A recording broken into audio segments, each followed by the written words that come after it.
Hi అండి, welcome to ఆ channel Amrutha boutique. ఎలా ఉన్నారండి అందరూ? ఈ వీడియో వచ్చేసి బ్యూటిఫుల్ జార్జెట్ ఎంబ్రాయిడరీ శారీస్ తెచ్చేసానండి విత్ రీజనబుల్ ప్రైస్ అనమాట.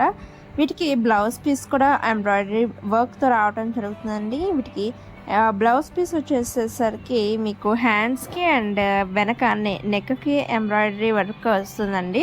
అండ్ శారీస్ చూసినట్లయితే డిఫరెంట్ కలర్ ప్యాటర్న్స్తో బ్యూటిఫుల్ ఎంబ్రాయిడరీ థ్రెడ్ ఎంబ్రాయిడరీ వర్క్తో ఇలా రావడం జరుగుతుందండి. ఫస్ట్ పళ్ళు ఓపెన్ చేయగానే మీకు చుట్టూ 4 సైడ్స్ మీకు సేమ్ బార్డర్ రావడం జరుగుతుంది. చాలా లీఫీ బార్డర్ రావడం జరుగుతుంది. ఇలా వస్తుంది బ్లౌజ్ అనేది. వెంటనే పర్చేస్ చేయండి. ఇది వచ్చేసి సెకండ్ కేటలాగ్ అండి. షైనింగ్ జిమ్మిచూ ఫ్యాబ్రిక్ శారీస్ అండి. ఇవి స్టిచ్డ్ బ్లౌజ్తో రావడం జరుగుతుంది. Just for 1550 rupees. And blouse కూడా మీకు embroidery work all over the blouse రావడం జరుగుతుంది. చాలా బ్యూటిఫుల్గా ఉన్నాయండి. ఎవ్వరు మిస్ అవుట్ అవ్వద్దు. Thank you. Happy shopping.